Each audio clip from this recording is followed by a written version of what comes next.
وبركاته. ازيكم يا جماعه؟ عاملين ايه؟ يا رب تكونوا بخير. وحشتونا جدا جدا جدا، احلى واجمل مشاهدين في الدنيا. قبل اي حاجه طبعا احب اشكر كل الناس اللي دخلوا جداد عندنا في القناه وشرفونا باشتراكاتهم الجميله، ويا رب دايما كده نكون عند حسن ظن حضراتكم وقد الثقه الغاليه اللي انتوا بتدوها لنا. بحب افكر حضراتكم ان احنا دايما بنستنى منكم الدعم باللايك والاشتراك في القناه وتفعيل زر الجرس عشان يجيلكم كل جديد من الفيديوهات بتاعتنا باذن الله. وكمان بنستنى منكم تكتبوا لنا في كومنتاتكم الجميله اللي بتسعد قلوبنا ارائكم طبعا اللي بتهمنا في الاكلات اللي احنا بننزلها، وكمان تقترحوا علينا اسامي وصفات جديده نقدر نطبقها سوا مع بعض بطريقه سهله وبسيطه وفي متناول الجميع باذن الله. تعالوا بقى النهارده نعمل مع بعض اكله حلوه قوي. هنعمل النهارده مع بعض كنتاكي بطريقه سهله وبسيطه، وهنعمله كمان من الاجنحه بتاعه الفراخ. يلا بينا نصلي على رسولنا الكريم ونقول بسم الله ونشوف المقادير بتاعتنا النهارده عباره عن ايه. معايا النهارده للكنتاكي بتاعي معايا اجنحه فراخ. جبناها من عند بتاع الفراخ، غسلناها كويس جدا ونقعناها في مقلوع في محلول النقع طبعا اللي انتوا عارفينه، اللي احنا قلناه قبل كده كذا مره. بنجيب لتر من الميه ونحط فيه معلقه كبيره من السكر، معلقه كبيره من الملح، ومعاهم عصرتين من الليمون، وبنسيبهم في المحلول دوت لمده ساعه او ساعتين. وبعد كده بنشطف الفراخ تماما من المحلول دوت، وبعد كده نعصر عليها عصره ليمون وبنسيبها بعصره الليمون بتاعتها دي، بتدينا طعم حلو جدا في تتبيله الفراخ بتاعتنا. معايا كوبايه ونص كبار من اللبن، ومعايا بقى التوابل بتاعتي او البهارات بتاعتنا النهارده عباره عن ايه. معايا من كل حاجه معلقه صغيره كركم، ملح، فلفل اسود، توم باودر، بصل باودر، كزبره، بابريكا مدخنه، ومعايا بهارات فراخ، ومعايا مكعب مرق. تمام، يبقى احنا معانا معلقه صغيره من كل الحاجات دي. ومعايا كمان معلقتين من الكاتشب، والكاتشب لو انتوا عايزينه الفراخ تبقى او الكنتاكي بتاعنا يبقى سبايسي خلوه كاتشب حار، وكمان لو عايزينها تبقى سبايسي ممكن نزود كمان معلقه من الشطه.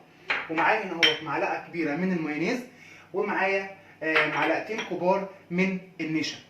الفيديو بتاعنا النهارده احنا يعني انا هتبل مع حضراتكم الفراخ ومش هنشتغل فيها غير بكره تاني يوم. ليه؟ لان الفراخ بتاعتنا احنا هنقليها من غير ما نسلقها، فلازم تاخد وقتها كويس جدا في النقع. واللبن كمان اللي احنا هننقع فيها هيديني الفراخ بتاعتي طراوه جدا من جوه، وكمان هيخليها كريسبي جدا من بره. سواء الاجنحه او الدبابيس او الصدور، اي حاجه عايزين تعملوها كنتاكي اعملوها بالطريقه دي. طيب هنطبق ازاي؟ هجيب عندي بوله بالطريقه دي، وهنزل عندي اول حاجه باللبن، وهنزل عليه بمعلقتين بس معلقه، هنزل عليه بالكاتشب. والكاتشب هنا بيدينا لون حلو قوي للفراخ بتاعتنا طبعا مع الكركم يعني، والمايونيز.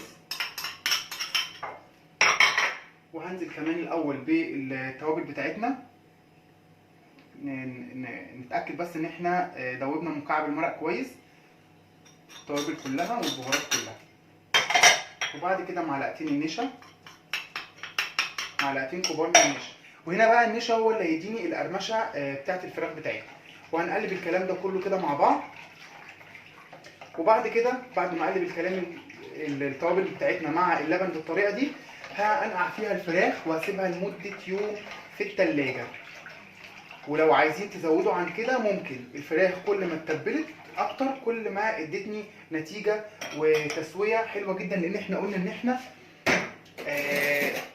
هنقليها وهي نيه، احنا مش هنسلق الفراخ بتاعتنا. هنزل بقى عندي بالكلام ده كله بالفراخ بتاعتي في المحلول ده زي ما حضراتكم شايفين كده، وهدخلها عندي التلاجة. هغطيها طبعا بكيس بلاستيك علشان احنا عندنا البهارات نفاذه شويه، فهغطيها بكيس بلاستيك واحط الكلام ده كله عندي في التلاجة.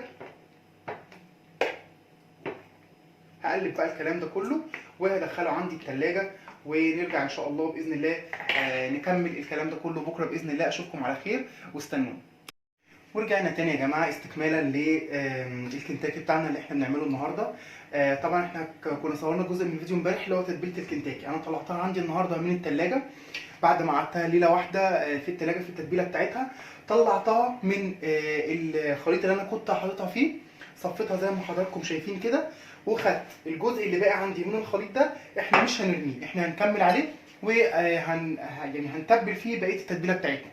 طيب عندي النهارده ايه بقى؟ باقي الخليط اللي اتبقى معانا من التتبيله اللي احنا كنا حاطين فيها الكنتاكي بتاعنا، هزود عليها كوبايه كمان من اللبن. وبعد كده هجيب عندي معلقتين من الدقيق، معاهم معلقه من النشا، معاهم معلقتين من البقسماط الكريسبي. لو ما فيش بقسماط كريسبي بلاش، مش ليه يعني مش هيقلل معانا في الكميه اللي احنا حاطينها او في النتيجه اللي احنا عايزينها للوصفه بتاعتنا النهارده. هنزل بقى عندي بالكلام ده كله كده مع اللبن، وانا عايز خليط عندي يكون مش تخين قوي ومش سايل قوي. طيب انا هنا عندي ممكن اعمل الطريقه دي بطريقه تانية، او ممكن اتبل عندي بطريقه تانية، اللي هي ايه؟ هجيب كل المكونات دي اللي احنا حطيناها هنا اهوت، هزود عليها بس شويه، وهطلع الفراخ بتاعتنا من الخليط اللي احنا حاطينه فيها امبارح، وننزل في دي ونقلي عندنا عادي. الطريقتين صح، بس انا بحب الطريقه دي اكتر علشان بحس ان هي الفراخ بتاخد قوي في التتبيله بتاعتنا. هزود بس عندي على الكلام ده كله معلقه صغيره من الفلفل الاسود والملح، علشان طبعا احنا زودنا لبن عشان الخليط بتاعنا ما يبقاش دلع، او الاكله بتاعتنا ما تبقاش دلع. قلبت بقى عندي الكلام ده كله كده زي ما حضراتكم شايفين. الخليط عندنا مش تخين ومش خفيف. هناخد بس الكلام ده هنا كده عندنا على الحوض. هبدا اعمل ايه دلوقتي بقى؟ هاخد عندي الفراخ زي ما حضراتكم شايفينها كده. طبعا احنا ده باقي المحلول اللي احنا نقعين فيه امبارح. هاخد عندي الفراخ كده وهنزلها عندي في الخليط بتاعنا اللي حضراتكم شايفينه ده. هاخد كده وانزل عندي في الخليط اللي حضراتكم شايفينه كده. هاخد كده وهننزل عندنا في الخليط بتاعنا. طبعا احنا قلنا لو هنعمل دبابيس بنشقها شقه في الدبوس نفسه وبنتبلها بنفس التتبيله. اي حاجه بقى هتعملوها كنتاكي بنفس الطريقه. وبعد كده هاخد بقى الكلام ده كله كده عندي على طاسه على النار يكون فيها زيت غزير. طبعا انا حطيتها بس تسخن قبل ما ابدا مع حضراتكم. وهاخد بقى الكلام ده كده عندي انزل فيه بزيت يكون سخن. الزيت عندنا لازم يكون سخن يا جماعه. هنزل بقى عندي بالكلام ده كده، واول ما بنزل عندي في الزيت طبعا بتاعي سخن، ههدي النار. يعني انا هنا كنت موطيها بس شويه عقبال ما ابدا مع حضراتكم، لكن بعد ما انزل بالخليط بتاعنا ههدي النار عليه. هنزل كده بالاجنحه بتاعتنا او بقى الوراك او الدبابيس، ايا كان اللي هتعملوه كنتاكي هيتم بالطريقه دي وعلى ضمانتي. ههدي بقى النار واسيبه لحد ما يستوي خالص وهرجع اوريه لحضراتكم. هقعد بس يعني اول ما الاقي عندي ان هو بدا ياخد لون هقلبه على اليمه الثانيه، وبعد كده اوريه لحضراتكم قبل ما اطلعه عامل ازاي. خليكم معايا. ورجع لكم تاني يا جماعه بعد ما خلاص الاجنحه بتاعتنا استوت في النار.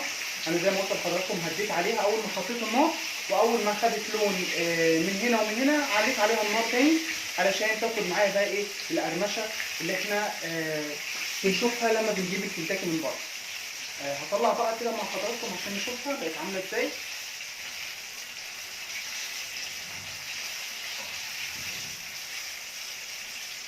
طبعا هي بتبقى مقرمشه جدا من بره وجوسي جدا من جوه، لان احنا اللبن زي ما قلنا اللبن بتاعنا يا جماعه هو اللي بيديها الطريان اللي من جوه. بصوا سامعين؟